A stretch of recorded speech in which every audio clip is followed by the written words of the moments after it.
ప్రధాని మోడీ అంతరిక్షంలోకి వెళ్తాను అని అంటున్నారు. అండ్ దానికంటే ముందు అంతరిక్షంలోకి వెళ్ళడానికంటే ముందు మణిపూర్‌కి వెళ్ళండి అని అంటున్నారు. అసలు మణిపూర్‌కి వెళ్ళండి అనడానికి కారణం ఏంటి? ఎందుకు వెళ్ళమంటున్నారు?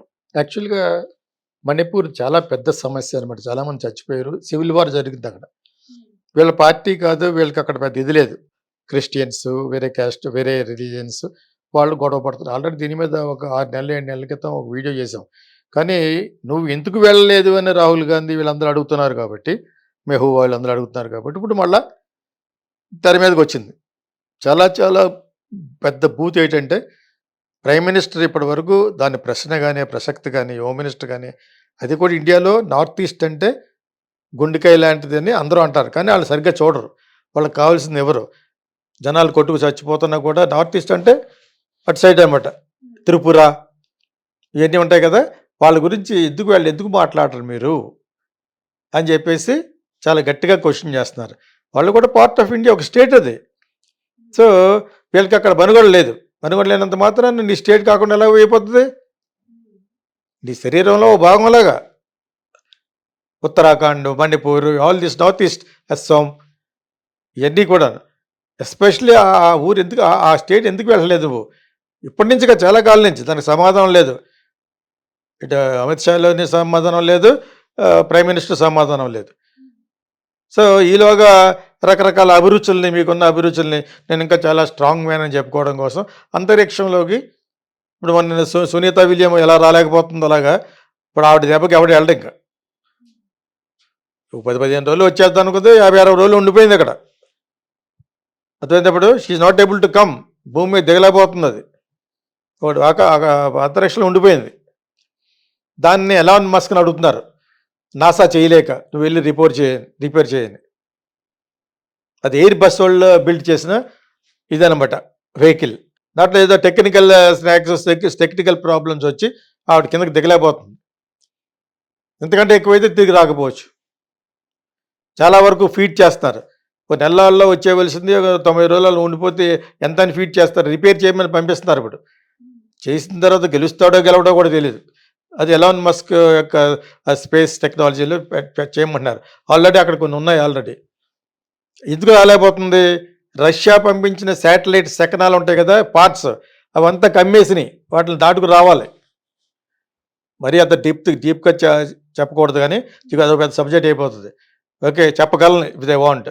ఎందుకు రాలేకపోతాడు? రష్యా నుంచి పంపించిన లాట్ ఆఫ్ శాటిలైట్స్, వెహికల్స్, దానికి సంబంధించిన పార్ట్స్ అనేది ఉండిపోయి ఆవిడ వచ్చిన సునీత విలియమ్స్ ఉన్నది రాలేకపోతుంది. బండగా చెప్పుకోవాలంటే దాన్ని ఇప్పుడు ఏదో విధంగా రిపేర్ చేసి ప్లేస్మెంట్ చేసి ఇంటికి కిందకి పట్టి రావాలి. జరుగుద్దా జరగదా అనేది అనుమానమే. కొంతమంది అనుమానం చెప్తున్నారు. ఓన్లీ జనాలు నమ్మించడం కోసం నాసా ఇలా మోసం చేస్తుంది అంటున్నారు. ఫైనల్గా ఆవిడ గాలిలోనే పోవచ్చు. సో, ఈ పక్కన ఇది తెలుసుకుంటే బోడీగా ఎవడు వెళ్ళడు. ఒకటి వెళ్ళాడు అనుకో, మనం అంత దూరం వెళ్ళాం కాబట్టి స్పేస్లో తిరిగి వచ్చేయడానికి వెళ్ళాడు అనుకోండి, దాని మీద సెటైరికల్గా జోకేస్తారు. నువ్వు అంతరిక్షంలోకి వెళ్ళే ముందు మణిపూర్ అటు వెళ్ళిరా, ముందు ఆ స్టేట్లను చూసిరా అని ప్రైమ్ మినిస్టర్ గాని. అర్థమైందా? ఆ సందర్భోచితంగా ఆడిన వేళాకోళం అనమాట. ఎటకారం. మన తూర్పు గోదావరిలో ఎటకారం ఆడతారు, ఆ ఎటకారం అట. వెళ్ళేలేరా ముందు ఇక్కడికి వెళ్ళి అంటాం కదా, ఆ టైపు ప్రైమ్ మినిస్టర్ని ముందు ఇక్కడికి వెళ్ళి వాళ్ళ యొక్క బాగోగులు చూసి పలకరించిరా బాబు అంటున్నారన్నమాట. ఇలా ఇంకా చాలా అడుగుతారు. వీళ్ళకి 400 సీట్లు రాలేదు, అందుకు ముందు వచ్చిన 300 చిల్లర కూడా రాలేదు. సో, మైనారిటీ గవర్నమెంట్లో పడిపోయింది. ఎవరి ద్వారాను? చంద్రబాబు నాయుడు ద్వారా. ఇక్కడేమో ఘోరంగా ఓడిపోయాడు జగన్. అర్థమైందా? ఇలా చాలా చాలా జరుగుతుంది. యాంటీ ఇన్కంబెన్స్ అంటే ఒకటి ఉంటుంది. ఒకసారి రూల్ చేస్తారు, నీ ఇష్టం వచ్చినట్టు రాముడు చేయి పట్టుకెళ్ళిపోయి, ఒకడు వచ్చి జీసస్ బైబుల్ పట్టుకెళ్ళిపోతే వేస్తారు ఓట్లు. వీపీలా జనాలు. చేత అది జరిగింది అక్కడ. శ్రీరామచంద్రమూర్తిని చిన్నవాడిని చేసేసి చేతులు పట్టి తీసుకెళ్తాడు. నువ్వు తీసుకెళ్ళాలి, నిన్ను ఆయన తీసుకెళ్ళాలా, నేను తీసుకెళ్తావా? అదేనా? సో, అక్కడ బ్యాడ్ అయిపోయాడు.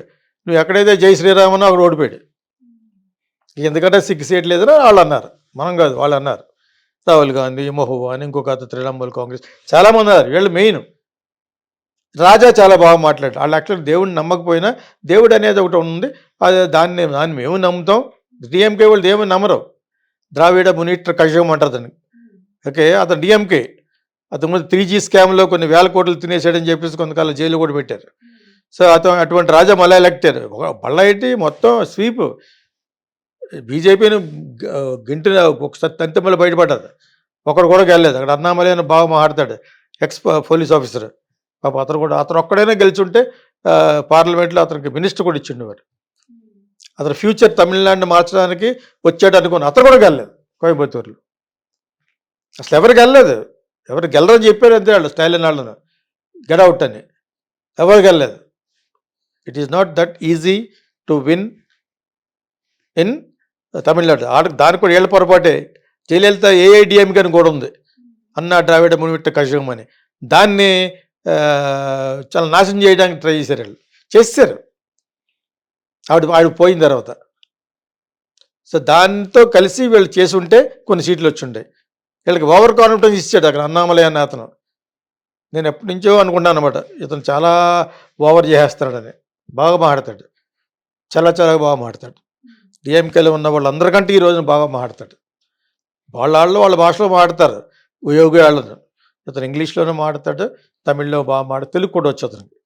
కన్నడ ఐపీఎస్ క్యాడర్ అతను, కన్నడ బాగా వచ్చు. సో అవన్నీ పక్కన పెడితే వేళకోళం వాడారు. వేళకోళం వాడుతున్నారు మోడీ మీద. నువ్వు అంతరిక్షంలోకి వెళ్ళే ముందు అక్కడికి వెళ్ళరా అని. మిగతా స్టేట్స్ నార్త్ ఈస్ట్ స్టేట్స్ ఉన్నాయి, అక్కడికి వెళ్ళరా బాబు అన్నారు అనమాట. అది